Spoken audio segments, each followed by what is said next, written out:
Evangelho de Marcos, capítulo 9 e versículo 14. Está com a Bíblia aí? Ok? E quando se aproximou dos discípulos, viu ao redor deles grande multidão e alguns escribas que disputavam com eles. E logo toda a multidão, vendo-o, ficou espantada, e correndo para ele o saudaram. E perguntou aos escribas: o que discutis com eles? E um da multidão, respondendo, disse: Mestre, trouxe-te o meu filho, ele tem um espírito mudo. Este, onde quer que o apanha, despedaça-o, e ele espuma e range os dentes, e vai secando. E eu disse aos teus discípulos que o expulsassem, mas eles não conseguiram. E ele, respondendo, disse: ó geração incrédula, até quando estarei convosco? Até quando vos sofrerei ainda? Trazei-mo. E trouxeram-lhe, e quando ele o viu, logo o espírito o agitou com violência, e caindo endemoniado por terra, revolvia-se espumando. E perguntou ao pai dele: quanto tempo há que isto está acontecendo? E ele disse: desde a infância, e muitas vezes o tem lançado no fogo e na água para o destruir. Mas se tu podes fazer alguma coisa, tem compaixão de nós, ajuda-nos. E Jesus disse: se tu podes crer, tudo é possível ao que crê. E logo o pai do menino, clamando com lágrimas, disse: eu creio, Senhor, ajuda a minha incredulidade. E Jesus, vendo que a multidão concorria, repreendeu o espírito imundo, dizendo: espírito mudo e surdo, eu te ordeno, sai dele e não entres mais nele. E ele, clamando, agitando com violência, saiu. E ficou o menino como morto, de tal maneira que muitos diziam que estava morto. Mas Jesus, tomando-o pela mão, o ergueu, e ele se levantou. E quando entrou em casa, os seus discípulos lhe perguntaram à parte: por que falhamos? Por que nós não pudemos expulsar? E disse-lhes: esta casta não pode sair com coisa alguma, a não ser com oração e jejum. Irmãos, na nossa série de encontros com Jesus, nós já falamos de algumas personagens que se encontraram com Jesus, como o Nicodemos, por exemplo. Vimos outros personagens e hoje não tem um personagem especial, porque é mais de um personagem. Então nós vamos chamar o nosso encontro hoje como o encontro ao pé da montanha. E melhor, nós vamos dar um título para a nossa mensagem. E o título para a nossa mensagem é Boas Notícias para os Pais que Lutam e Boas Notícias para as igrejas que falham. Boas notícias para os pais que estão lutando e boas notícias para as igrejas que estão falhando. São boas notícias para todos nesta passagem. Esta passagem, irmãos, que começa aqui no capítulo 9, no versículo 2, quando Jesus ele sobe ao monte. Nós chamamos aquele monte o Monte da Transfiguração, e a partir do versículo 14, ele não está mais no monte, ele já está ao pé do monte, e na verdade o pé da montanha, que eu considero aqui uma espécie de paraíso perdido. Como é que nós chamamos o pé da montanha? O pé da montanha nada mais é do que o início do vale. Assim é o pé da montanha. Sabe, irmãos, que a palavra de Deus, quando ela fala dos vales, especialmente no livro de Gênesis, nós temos, por exemplo, o Vale do Jordão. O Vale do Jordão, aonde ficava aquelas cidades, Sodoma e Gomorra. Mas a palavra de Deus diz que aquele vale era tão lindo, mas ele era tão lindo que parecia que era o jardim do Éden. Por outra feita, nós temos o Abraão. O Abraão, ele vai para o Vale de Gerar. Até estudamos isso no Morumbi, nessa quinta-feira, e ele vai para aquele lugar porque é um lugar muito fértil. Na verdade é o Isaac. O Isaac ele planta e ele colhe 100 vezes mais daquilo que ele planta, mostrando que aquele vale era um lugar maravilhoso, bem regado, muito bom de se plantar. E ainda nós temos um outro vale, que é o Vale do Egito. O Vale do Egito é aquela terra de Gósen, é aquela terra onde o povo de Israel foi colocado, e foi colocado porque ali havia pastagens em abundância. Então repare, meus irmãos, que o jardim do Éden foi comparado a um vale no capítulo 13 de Gênesis. Aquele vale no capítulo 13 de Gênesis era muito lindo, parecia o jardim do Éden. A terra, como você entra no Egito de Zoar, também é comparado ali, e é justamente onde o povo de Israel ele ficou, ele habitou por 400 anos, além desse lugar, em o Vale de Gerar, aonde nós temos uma passagem rápida de Abraão e depois do seu filho Isaque. Os vales eram para ser então lugares lindos, maravilhosos, e de fato muitos vales são lindos. Quando você está descendo uma montanha e você olha lá embaixo, você vê aquele verde, os vales, muito lindo, é maravilhoso de se enxergar. Agora, infelizmente, o que acontece? Os vales se transformaram em lugares tenebrosos. Eu só quero pegar os 3 que nós mencionamos. Por exemplo, o Vale do Egito, aquele lugar maravilhoso, lindo, bem regado, pronto para as pastagens ou para a plantação. A palavra de Deus diz que aquele vale se tornou o vale da escravidão. Deixou de ser o vale tipo paraíso para ser o vale tipo uma escravidão. E ali o povo de Israel sofreu amargamente por 400 anos. Quando nós falamos do Vale de Gerar, bem, o próprio Abraão classificou aquele lugar lindo, bonito, maravilhoso, fértil. O Abraão disse assim: neste lugar não há temor do Senhor. As pessoas não temem a Deus nesse lugar.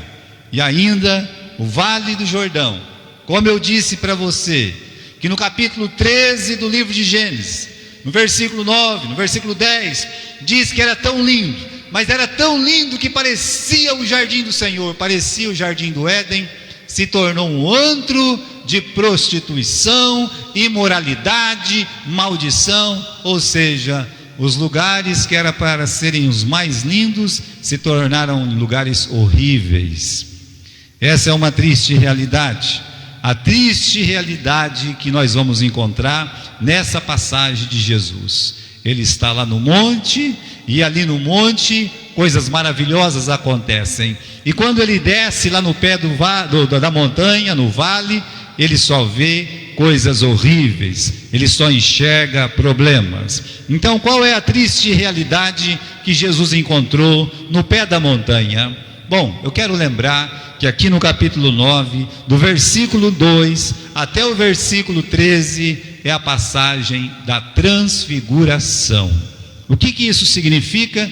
Significa que enquanto Jesus esteve naquele monte, o corpo dele reluziu, ele ficou incandescente, brilhou, ficou com aquela glória celestial. E ainda teve a presença de Moisés e a presença de Elias, que confortaram Jesus, falando da sua morte, falando do seu sofrimento, da sua paixão. Era um pouquinho do céu aqui na terra. Então, enquanto Jesus estava lá no monte, ele, podemos dizer assim, lindo, maravilhoso, mas ele sempre é lindo, Jesus sempre é maravilhoso, mas não somente Jesus era lindo e maravilhoso, aquele momento, aquele lugar se tornou um lugar lindo, maravilhoso. Agora, irmãos, quando ele desce do monte, o que ele encontra? Vamos ali no versículo 14, quando se aproximou dos discípulos, viu ao redor deles uma grande multidão e alguns escribas que brigavam com eles, que discutiam com eles. A palavra aqui é a mesma encontrada lá em Atos capítulo 6, quando havia uma discussão, uma briga com quem? De Estevão com aqueles judeus helenistas, da escola libertina, e eles disputavam, brigavam. Então o que Jesus encontra? Jesus encontra confusão, Jesus encontra briga. É o que está escrito aqui no ponto, que Jesus olha no versículo 16. Ele pergunta para os escribas: o que vocês estão discutindo?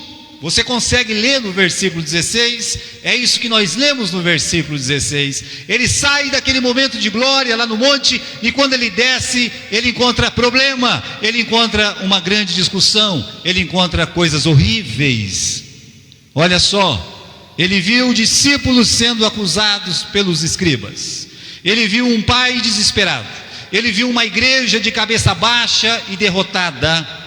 E aí, irmãos, é assim: situações agradáveis que mudam de repente e se tornam em grandes problemas. Você está feliz lá no monte, e quando você desce é só dor, pais desesperados, obras satânicas, diabólicas, crentes derrotados. Olha a diferença do monte e o que Jesus tinha, e o que ele viu, o que aconteceu lá no monte: glória, glória, glória. E quando ele desce do monte, problema, problema, problema. Agora, quantas semelhanças você consegue enxergar aqui com aqueles dois que estavam com Jesus lá no monte? Lá no monte tinha dois com Jesus.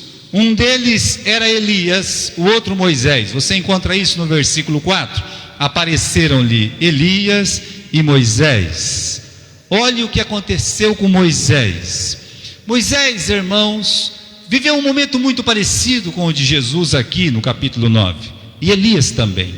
Onde isso aconteceu, pastor? Bom, você se lembra que Moisés, ele foi chamado por Deus no Monte Sinai para receber a tábua da lei. E Deus escreveu com as suas próprias mãos a tábua da lei e entregou nas mãos de Moisés e disse: Moisés, desce. E Moisés desceu. E quando Moisés desceu, ele escutou uns gritos. Josué pensou que era grito de guerra, de vitória, e Moisés ainda antecipou, disse: não tem nada de guerra, de vitória aí não, rapaz, não é?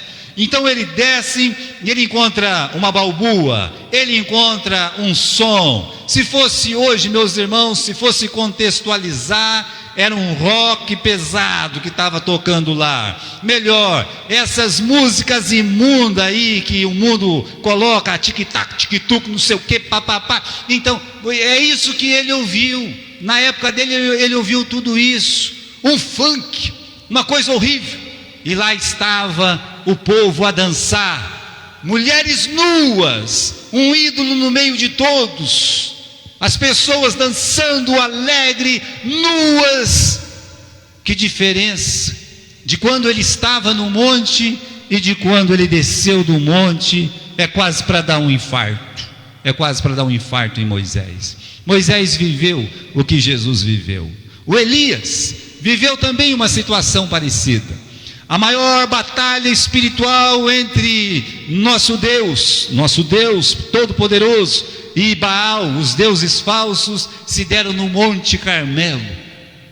Lá no Monte Carmelo, Elias enfrentou 450 profetas de Baal, e ele venceu aquela batalha, porque era uma batalha de oração. Era uma batalha de oração, e Deus ouvia a oração. E como ele tinha um Deus verdadeiro que ouve a oração, e os 450 profetas tinham um Deus falso que não podia ouvir a oração, a vitória evidentemente foi de Elias. E foi uma coisa maravilhosa. Todo mundo começou a gritar: só o Senhor é Deus, só o Senhor é Deus, só o Senhor é Deus. E ele desceu movido por aqueles gritos e foi lá no pé do monte. Ele desceu naquele vale, e quando ele chegou naquele vale, ele encontrou sarcasmo, ele encontrou despeito, ele encontrou indiferença, ele encontrou resistência, ele encontrou alguém que disse: foge, porque a tua cabeça está a prêmio. Ele só encontrou coisa ruim quando ele desceu daquele monte. Por isso, há semelhanças de Jesus descendo do monte com seus amigos aqui, o Elias e o Moisés, que o visitaram no monte. O vale do desespero é uma realidade. É assim que você deve olhar aquele lugar, aquele momento, desespero, o vale do desespero. Veja Jesus no versículo 14, quando ele se aproximou. O livro de Mateus diz que ele estava descendo do monte, e o livro de Lucas também nos ajuda nisso. Ou seja, eles estavam descendo do monte, e quando eles chegaram naquele vale, olha só, né? O povo de Israel, lá no tempo de Moisés ou de Elias, que deveria dar alegria, deu tristeza para Moisés e para Elias. E quando Jesus desce, os seus apóstolos, que é a sua igreja, o povo em geral, o mundo ali, as pessoas, ou aquele pai, tudo que ele encontra é desespero, é o caos. É isso que ele encontra. Por isso, problemas e mais problemas. Todos estão ali com problemas. Então nós temos algumas figuras naquele vale, o vale do desespero. Chame assim aquele lugar por um momento, o vale do desespero. O vale do desespero é o pé do monte da transfiguração, mas o vale do desespero pode ser sim esta igreja. O vale do desespero pode ser sim cada uma de nossas casas. O vale do desespero pode ser também o coração de cada um dos nossos irmãos aqui. Veja só, nós temos um filho destruído pelo inimigo. Esse menino tem um espírito mudo e surdo, ele chora calado. Nós temos um pai desesperado, ele não chora calado, ele chora a soluços, por ver o filho destruído. Nós temos os discípulos representam a igreja, eles estão de cabeça baixa, cabisbaixo sim, derrotados. O próprio pai diz: eu trouxe meu filho, eles não puderam fazer nada, se sentindo incapaz. Um filho endemoniado, um pai desesperado, uma igreja fracassada, e os de fora da igreja, aqui no versículo 14, falando, aproveitando a derrota da igreja, aproveitando o pecado dos irmãos, aproveitando aquele momento adverso e disputando com os discípulos, com os apóstolos de Jesus, que naquele momento estavam sim derrotados pelo inimigo. Olha, Jesus, ele chama a atenção de todos no versículo 19. Ele não perdoa ninguém. Ele olha, chama a atenção da igreja, do pai, das pessoas que estão em sua volta. Ele olha para todos e diz: ó geração incrédula, até quando eu vos sofrerei? Até quando? Ele está dizendo: até quando vos sofrerei ainda? Trazei-mo. Veja só, isso é a nota de repúdio de Jesus por descer da glória e encontrar problemas e problemas. Eu quero falar de cada um desses problemas. Eu quero falar do problema do pai, eu quero falar do problema do filho, eu quero falar do problema da igreja. Primeiro eu quero falar do problema do pai, porque primeiramente Jesus, ele encontra um pai desesperado. A nota boa é que o pai não está parado. O pai está desesperado sim, mas o pai está agindo, o pai está trabalhando, o pai está fazendo alguma coisa. A palavra de Deus no livro de Mateus diz que o filho é único. Você sabe o que é isso? O que isso significa? Isso quebra o coração de Jesus sempre. Jesus, ele estava entrando na cidade de Naim, quando de repente estava lá um caixão liderando uma turma, e o caixão que liderava aquela turma era o caixão de um filho único, único filho de uma viúva, a viúva de Naim. A palavra de Deus diz que Jesus, ele se comoveu por dentro, alguma coisa tocou no seu coração, que ele estava a soluçar internamente. Ele não deixou passar em branco aquilo, ele tocou no esquife, ele ressuscitou aquele menino e entregou para sua mãe.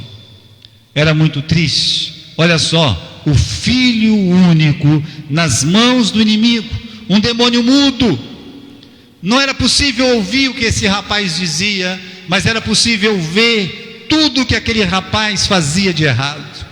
Era um problema antigo. Jesus perguntou para ele: há quanto tempo isso está acontecendo? No versículo 21, e o pai tristemente diz: desde a sua infância. Jesus pergunta: faz tempo que ele está assim? Jesus já sabia, mas é só para que o pai assim colocasse mais para fora ainda a tristeza do seu coração. Praticamente desde quando nasceu, esse menino, ele espuma, ele faz tudo isso, como nós vamos ver, ele é um lunático. O pai relata o que o inimigo fazia com o menino.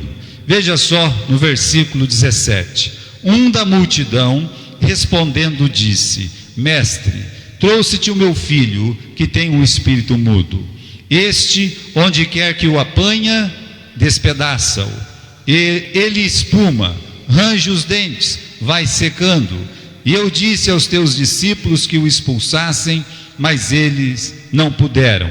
Versículo 22: muitas vezes o tem lançado no fogo e na água para o destruir, mas se tu podes fazer alguma coisa, tem compaixão de nós e ajuda-nos. O inimigo, meus irmãos, como diz o próprio pai, não escolhia lugar, não escolhia hora, não escolhia dia para agarrar aquele menino. E pegava aquele menino e destruía aquele menino na frente dos olhos do seu pai e dos olhos da sua mãe.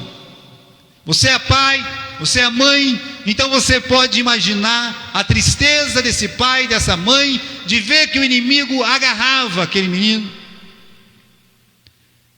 Sem hora, podia ser à noite, podia ser de manhã, podia ser à tarde, podia ser domingo, podia ser sábado, podia ser dia de semana, podia ser feriado, ninguém tinha paz. A palavra de Deus está dizendo aqui que o inimigo, ele não escolhe lugar, tomava conta dele, o derrubava.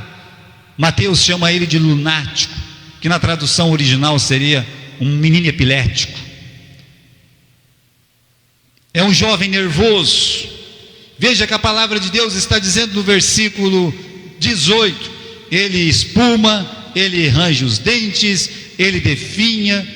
É um jeito das escrituras dizer que ele ficava fazendo assim. Ele era muito nervoso, esse menino, incontrolável, uma ira incontrolável, muito agressivo. E aí, irmãos, a esperança do pai vai se minguando, porque ele está dizendo aqui para o próprio Senhor Jesus: eu vim aqui atrás do Senhor. No versículo 17: eu te trouxe o meu filho, mas ninguém conseguiu fazer nada. Final do versículo 18 diz: eu trouxe ele, os seus discípulos já fizeram alguma coisa aí, mas ninguém conseguiu fazer nada. Será que ele deve ir embora? Será que ele deve procurar outra igreja? Acredite, a igreja estava lutando por aquele menino, mas ela estava perdendo aquela batalha. Às vezes um pai desesperado, ele vai poder com justiça fazer essa pergunta: eu devo ir embora? Eu devo procurar outra igreja?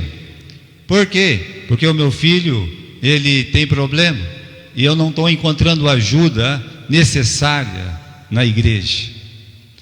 Esse pai, essa mãe, ela está errada em dizer isso.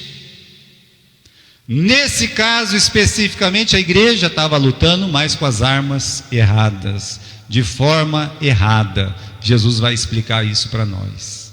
Então, primeiramente, meus irmãos, Deus, o nosso Senhor Jesus Cristo, encontrou um pai desesperado.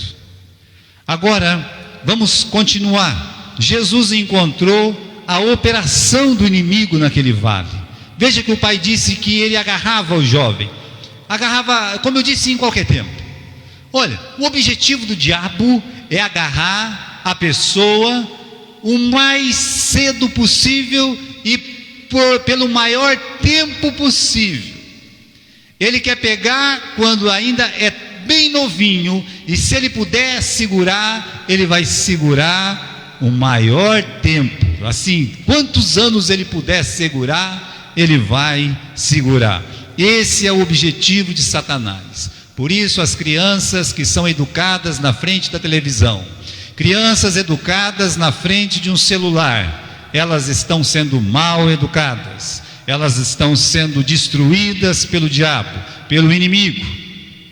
Satanás, ele não precisa entrar de rabinho, de chifre, vestido de vermelho em nenhuma casa. O próprio pai e a própria mãe vai na loja e paga um absurdo num instrumento satânico diabólico e dá para sua criança de 2, de 3, de 4 anos. Isso é a coisa mais comum, mais normal. Satanás nunca teve tanto sucesso quanto em nossa geração. A nossa geração é uma geração alienada.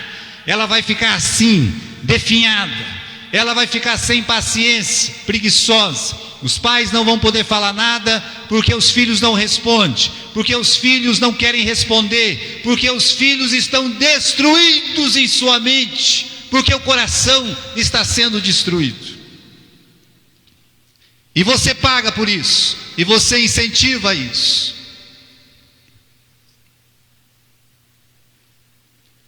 O que o inimigo fazia com ele, nós já vimos.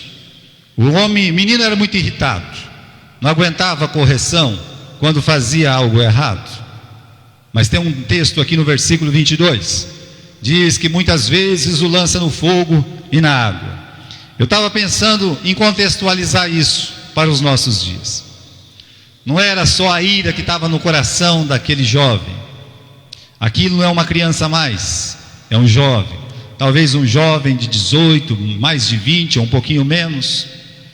Mas é um jovem muito irritado, como é a nossa geração de jovens hoje, que não apanhou e que faz o que quer, e o pai e a mãe dá tudo o que quer, que ele quer, e é irritado do mesmo jeito. O certo é pegar e dar um pé na lata, mas não, ele pode dar um pé na lata.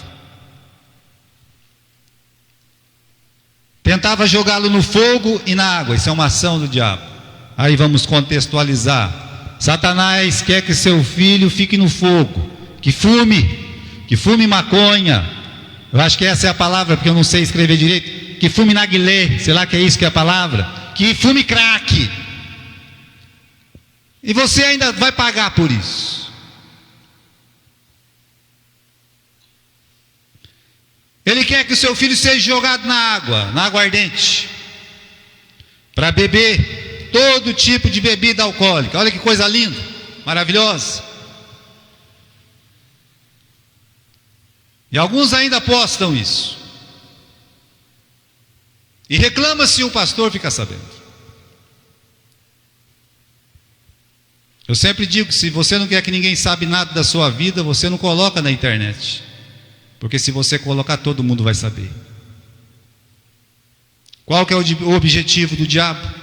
O objetivo do diabo, meus irmãos, é destruir o pai, destruir a mãe, destruir a família, destruir a igreja, destruir a sociedade. O mais cedo possível. Se Satanás pudesse fazer alguma coisa hoje, ele não entraria no corpo de uma criança e ficasse jogando ele para o fogo, para a água.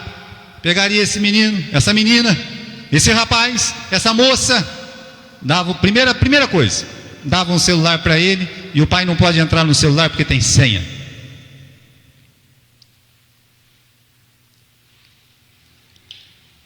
Então, quando Jesus desceu no pé do monte, ele encontrou um pai desesperado, mas ele encontrou um mundo destruído. Ele encontrou a operação de Satanás, do diabo, agindo naquela criança, agindo naquele filho. O que mais Jesus encontrou? Jesus encontrou uma igreja derrotada.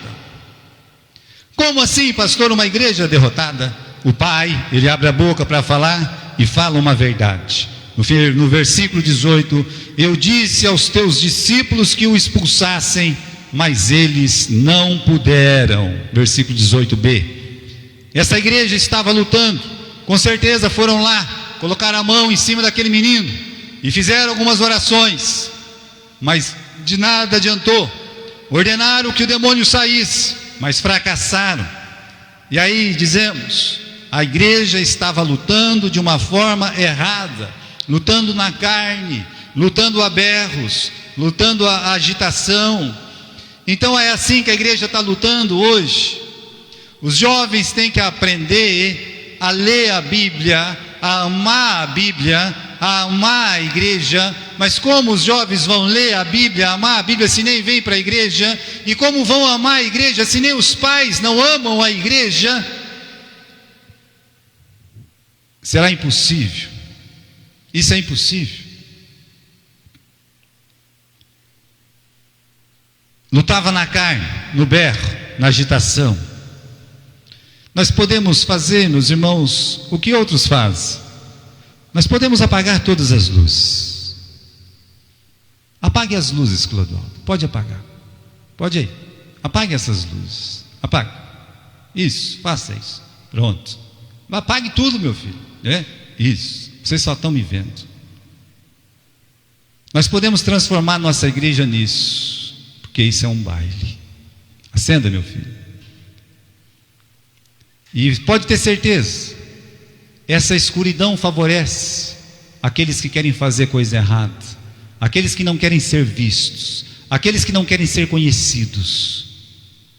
É para isso que serve a escuridão numa igreja. Não vem para a luz para que as suas obras não sejam reprovadas. Essa igreja deve ter mais luz, sempre mais luz.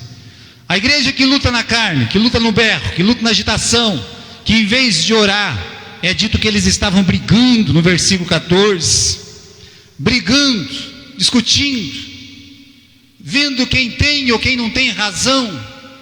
Essa igreja é uma igreja prostrada aos pés de Satanás, prostrada aos pés do diabo.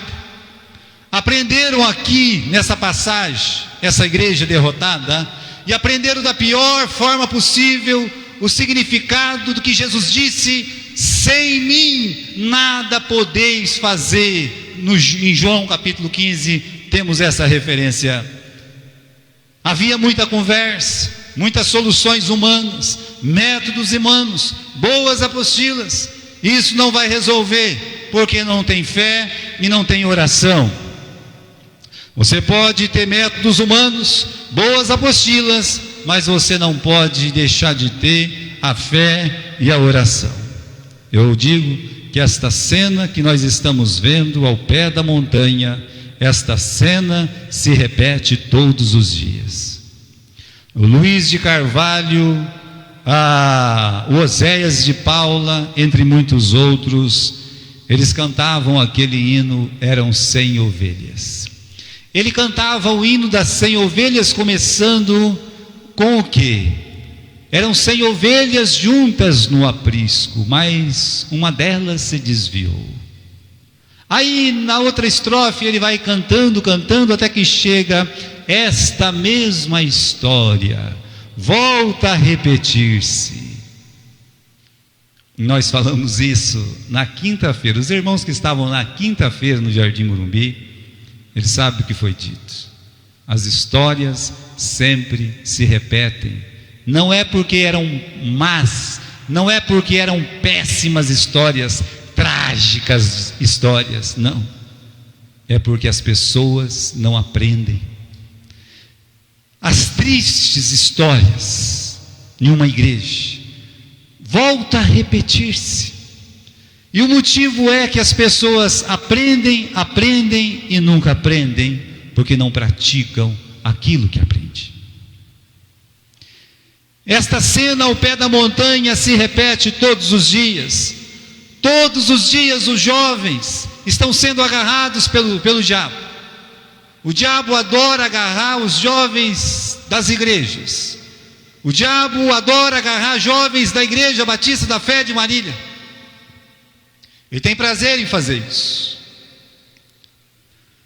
A história se repete todos os dias, no desespero dos pais. Aquele filho que era a esperança da família, aquela filha que é a esperança da família, se torna um motivo de dor, um motivo de pranto, um motivo de tristeza, um motivo de desgosto. A cena no pé da montanha se repete todos os dias na igreja que fracassa na sua missão. Ela não foge, mas ela fracassa nos meios usados, que são errados. Ela não ora, ela não age no Espírito. Se uma igreja prefere brigar do que orar, se uma igreja prefere discutir do que entregar nas mãos de Deus, ela sempre vai estar prostrada aos pés de Satanás. Como nós vamos ver Jesus dizer no final dessa passagem. Irmãos, o sentimento que fica é o da incapacidade. A incapacidade de reverter essa situação tão adversa. Todos ali se sentiam incapazes. O pai se sentia incapaz, a igreja se sentia incapaz, o menino totalmente tomado, e o mundo cutucando, dando risada, desafiando. Veja que cena triste. Quase todos se sentiam incapazes. O amor paterno. Esse pai tem um filho que é o único filho, ele ama esse filho. O amor que você tem pelo seu filho não é suficiente para mantê-lo longe das garras de Satanás. E uma família pode dizer isso para outra família. Você ama seu filho, mas a outra família também ama o seu filho. O amor materno, o amor paterno não é suficiente para proteger os filhos das garras do diabo. Segundo, a igreja que luta na carne, ela nunca terá sucesso. As pessoas podem fazer muitas coisas, mas se não orar com fé, se não trazer os filhos até o Senhor, como nós vamos ver, pode fazer o que quiser, pode transformar essa igreja num baile, só vai atrair mais mundanismo e mais imoralidade. O sentimento que fica é o sentimento da incapacidade. O Josafá, ele se sentiu assim em uma de suas guerras. A coisa estava feia e praticamente a derrota era certa. E ele disse assim para Deus, em 2 Crônicas capítulo 20 e versículo 12: Senhor, não há forças em nós. Eu acredito que muita família, que muito pai, que muita mãe, ou até mesmo o próprio jovem, ele se sinta assim: não há força em nós, não há força em mim, eu não consigo parar, eu não consigo vencer esse pecado, eu não consigo ajudar o meu filho, eu não consigo ajudar a minha filha. A igreja pode dizer: nós não estamos conseguindo ajudar os irmãos, não há força em nós.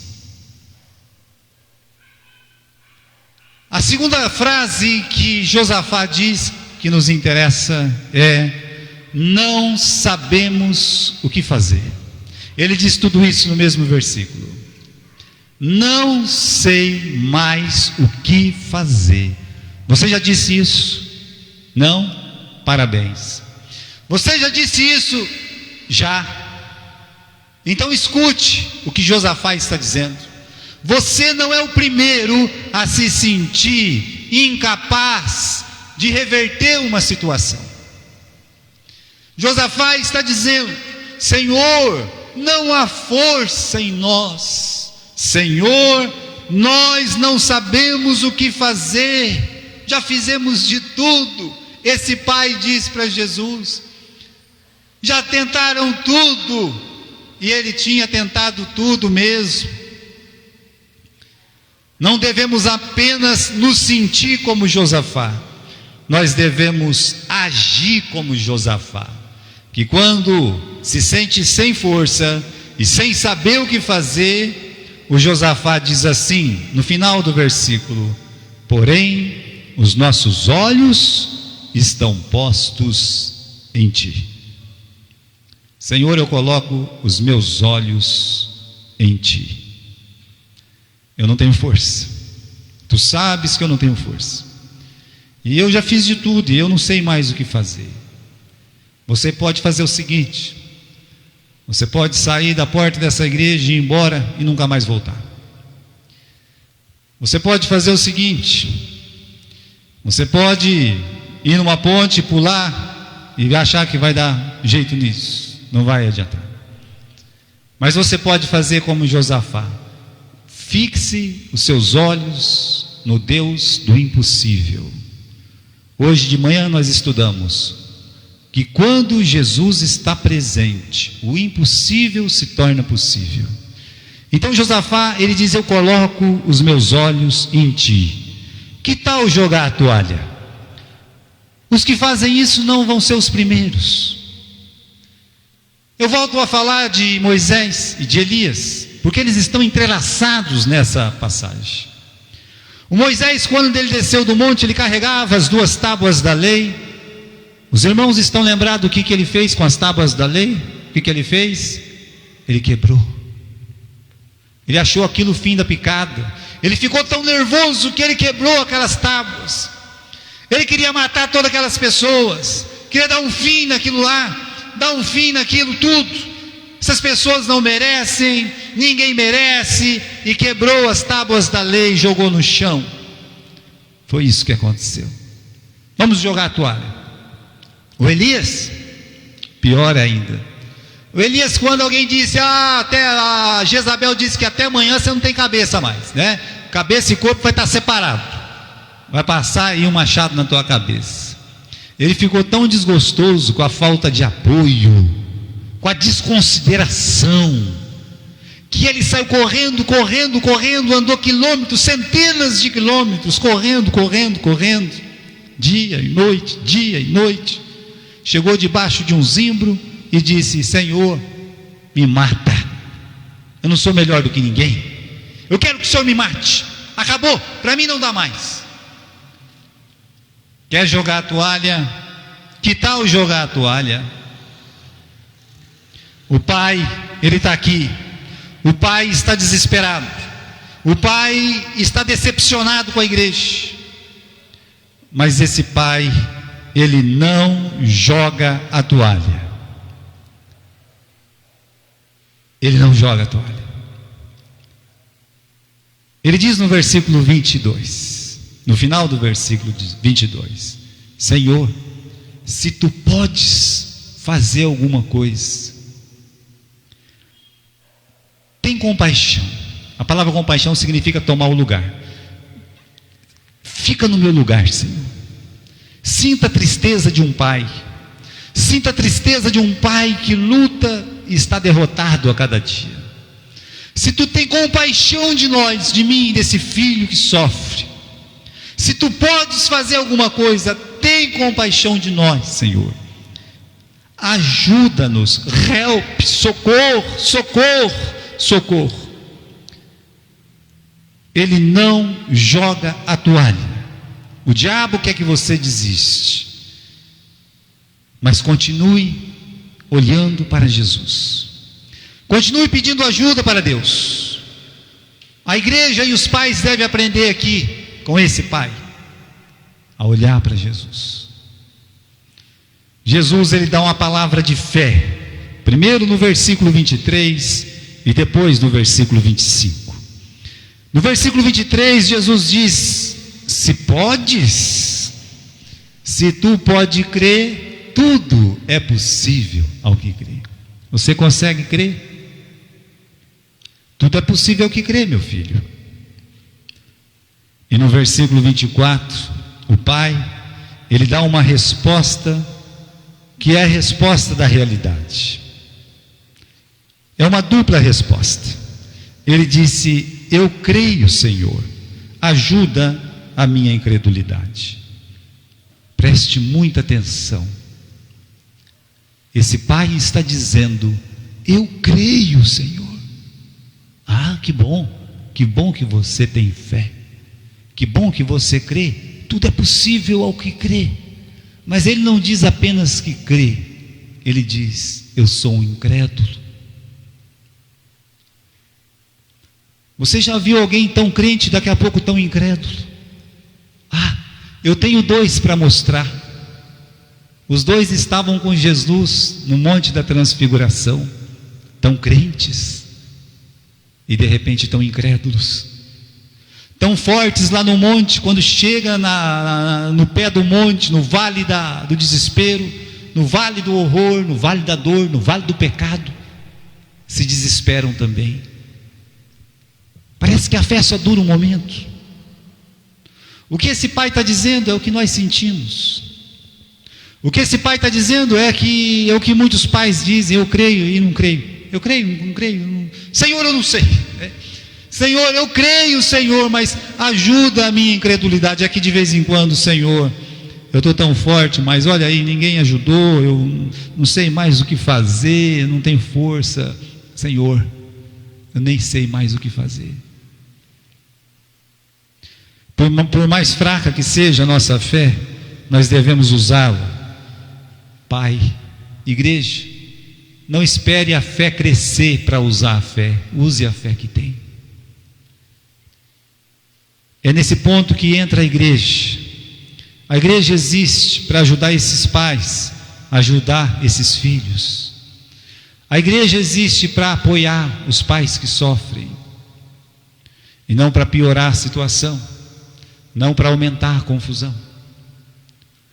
A igreja serve para colocar o joelho no chão.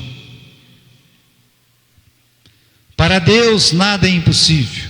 Jesus disse aqui no versículo 19, no final do versículo 19: trazei-o, tudo que você, pai, tudo que a igreja deve fazer é ir até Jesus. Leve o seu filho até Jesus. Jesus dá ordens de libertação, ordena, e o demônio sai. Olha o que está dizendo no versículo 25: espírito mudo e surdo, eu te ordeno, sai dele. O inimigo resiste, pula para cá, pula para lá, dá um redopio, grita, está dizendo que gritou, o menino até falou, né? E aí se estribucha, cai no chão como se tivesse morto, e as pessoas dizem: morreu. No final do versículo 26, diziam que estava morto. Olha só, Jesus pega esse menino pela mão, levanta esse menino. No versículo 27, Jesus, tomando pela mão, o ergueu, e ele se levantou. A história é triste. A história começa com briga, com confusão, com incredulidade, com muita dor, mas ela termina com um jovem nas mãos de Jesus. Eu quero terminar dizendo o segredo da vitória. A pergunta dos apóstolos, no versículo 28. Quando entrou em casa, os seus apóstolos perguntaram à parte: por que não podemos expulsar?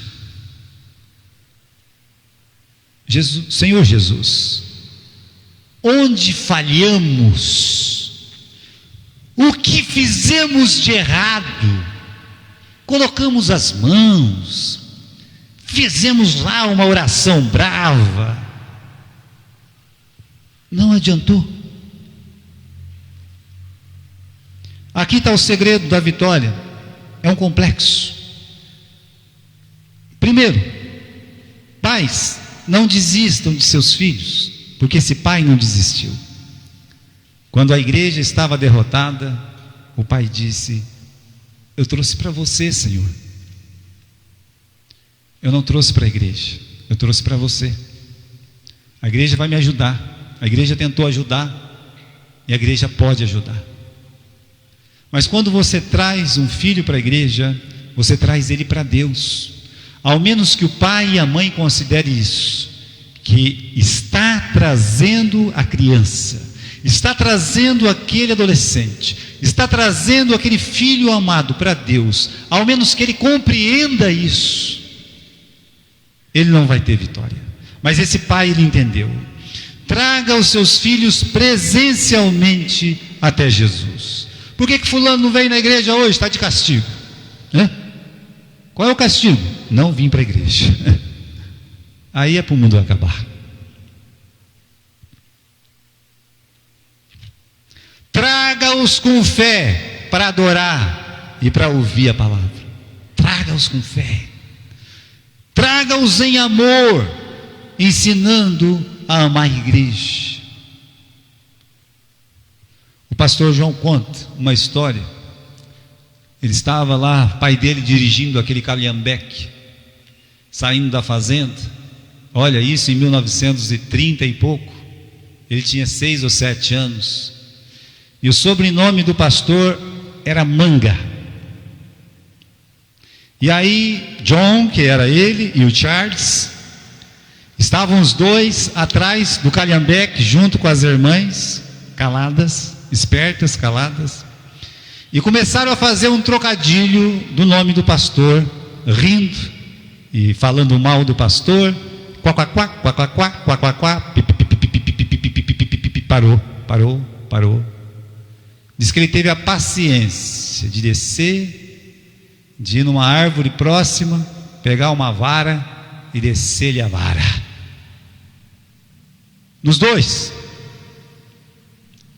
Se respeite o anjo de Deus. Se tem uma coisa que eu sempre admirei no pastor João, é o respeito que ele tinha com o pastor. Eu tinha 19 anos, quando estava em Gália, ele olhava para mim e dizia: pastor Gilberto. E a dona Alta, mesma coisa, reverência. Mas como as crianças vão amar a igreja, se em casa ouve falar mal da igreja ou dos irmãos?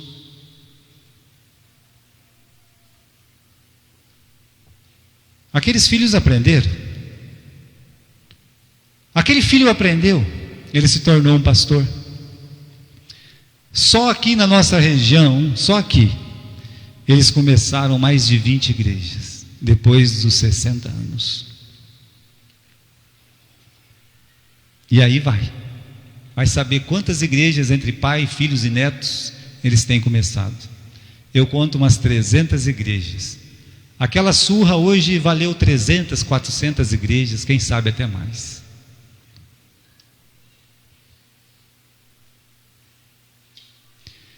Eis aqui o segredo da vitória para a igreja.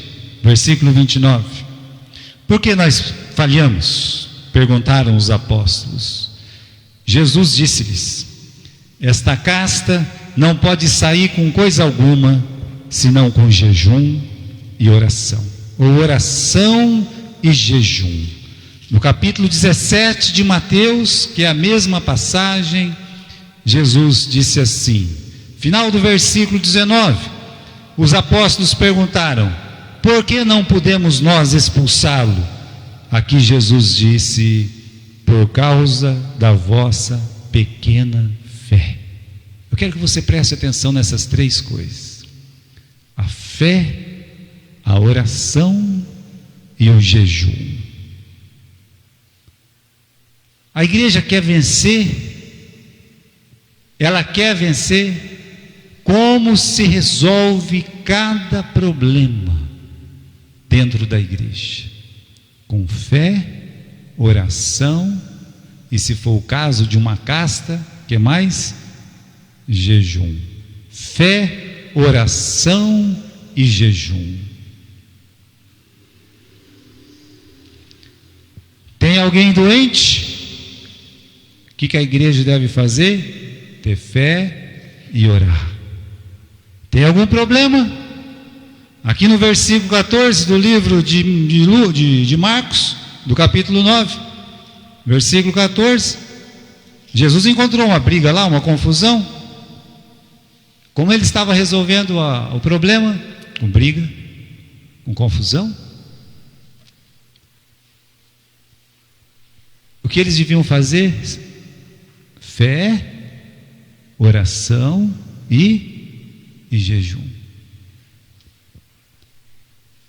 Se você tiver essa paciência do Pai, se você tiver ouvidos para ouvir o que Jesus está dizendo, você vai ser um pai vencedor, uma mãe vencedora, um filho vencedor resultará de tudo isso: fé, oração, jejum.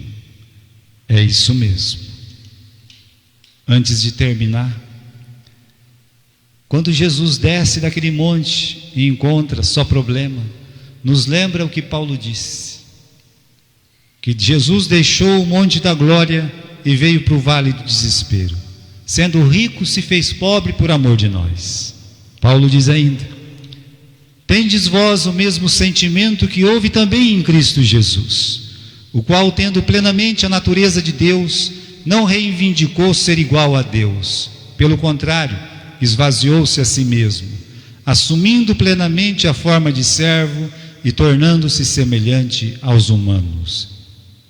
Ele deixou, se esvaziou, ele se humilhou, ele deixou aquela glória no céu e veio até a terra. Mas o versículo mais impressionante nós encontramos em Salmo, no capítulo 18 e versículo 9. Ele abaixou os céus e ele desceu. Ele sai do monte da transfiguração, ele entra no vale do desespero, ele encontra um mundo em caos, um mundo atormentado pelo diabo. Mas ele termina como a história? Segurando a mão daquele que estava vencido pelo diabo. Jesus, ele desceu da glória e veio até este mundo, por quê? Para te salvar, para salvar cada um de nós. É por isso que você tem que entregar sua vida a Jesus. Ele já fez o seu trabalho, ele já morreu na cruz. Cabe a você, meu amigo, minha amiga, dizer: Senhor Jesus, vem morar no meu coração, eu entrego a minha vida a Ti. Diz o versículo 9 do capítulo 18 de Salmos: Ele abaixou os céus e desceu. A escuridão estava debaixo dos seus pés, porque este mundo é um mundo de dor, este mundo é um mundo de trevas, é um mundo de horror. E mesmo assim ele veio para morrer neste mundo de horror. No dia em que ele morreu, se fez noite, as trevas venceram a luz. Naquele momento o mundo se fez trevas, densas trevas, e aí ele morre. Mas ele ressuscita, ele morre para te salvar, e na ressurreição do Senhor Jesus nós temos a vitória sobre a morte, sobre o diabo. Por isso você tem a quem recorrer. O Pai recorreu ao Pai, a Jesus. A igreja recorreu a Jesus. A nossa igreja, ela deve recorrer a Cristo. As famílias desta igreja devem recorrer a Jesus Cristo. Amém?